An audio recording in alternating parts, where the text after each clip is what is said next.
Plain Hunt on 2 is better known as making places or short places, a learning exercise not often explicitly connected with Plain Hunt.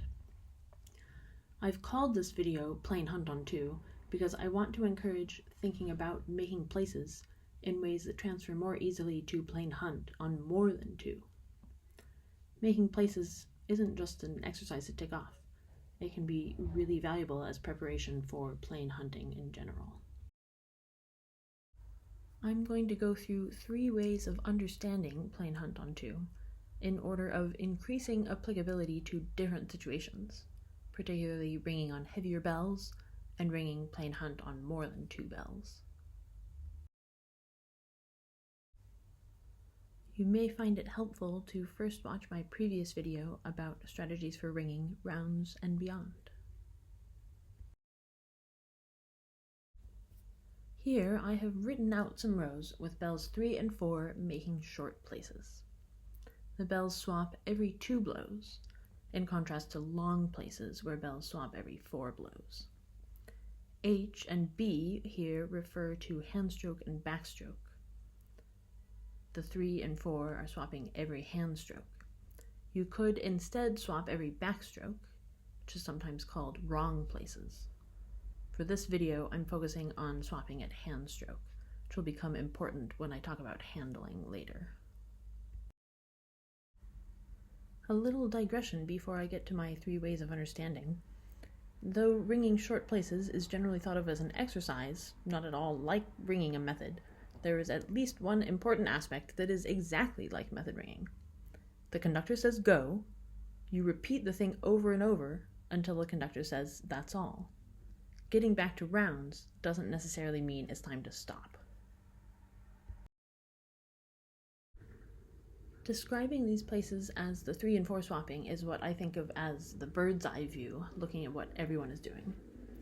My 3 ways of understanding are all from the perspective of an individual ringer, in these examples on bell number 4.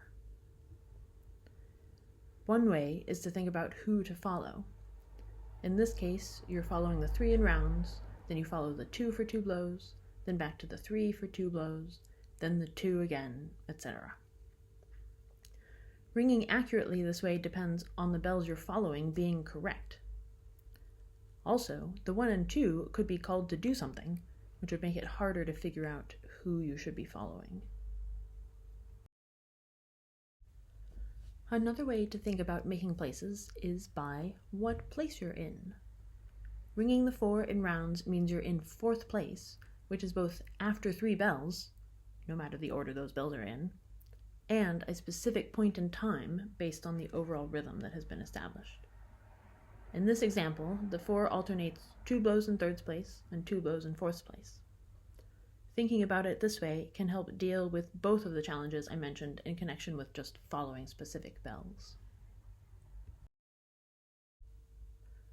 Unfortunately, just thinking about what you want is not enough to actually do it. This is where my 3rd way of understanding Plain Hunt on 2 comes in: how to adjust your handling so that doing what you want takes the least amount of physical strength. Good, efficient handling for making places, and anything beyond that, may not be easy, but it is pretty simple.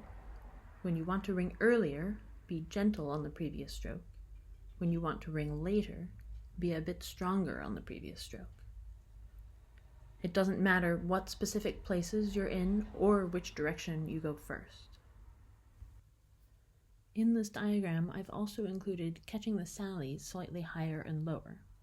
This is because good handling involves your arms extending all the way upward with your feet still on the ground, even though the bell should swing to slightly different heights. The equivalent adjustments for the backstroke are taking in and letting out rope. Different amounts of pull are how you change the speed of your bell.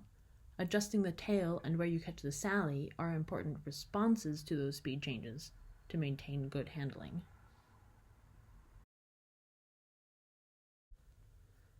If you're ringing to the balance point, or worse, bumping the stay, you should not pull any harder. Pulling harder than what you're currently doing is only needed when the bell is staying below the balance point. These adjustments are usually quite small. I often find it easier to think about adjusting my timing very slightly. Start a tiny bit earlier for more tension in the rope and a stronger pull, or start a tiny bit later for less tension in the rope and a gentler pull.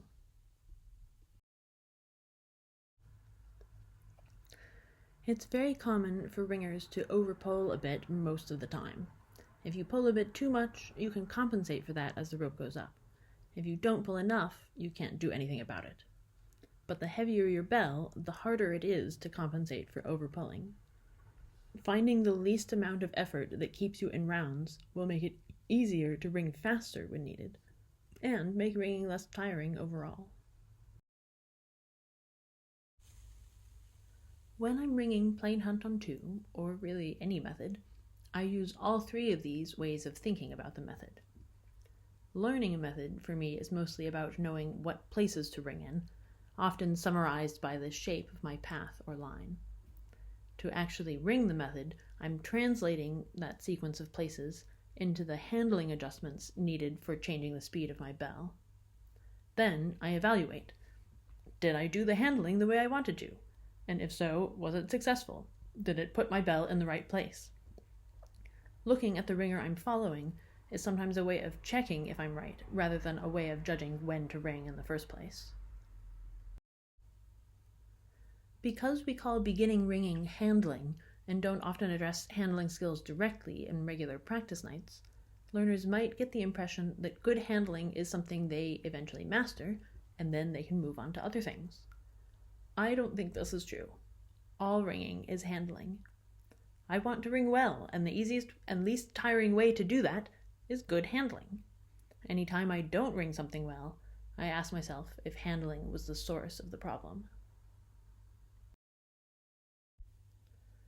It may seem that I've taken the very simple exercise of making places and presented it as something very complex. But I think it's important to recognize that ringing even very simple things well is actually a complex task. It's common for learners to have a hard time learning Plain Hunt, I think partly because it's usually presented as much more complex than anything learners have done before. My hope with this video is that paying attention to multiple components of Plain Hunt on 2 will help make Plain Hunt on 4 or more bells easier.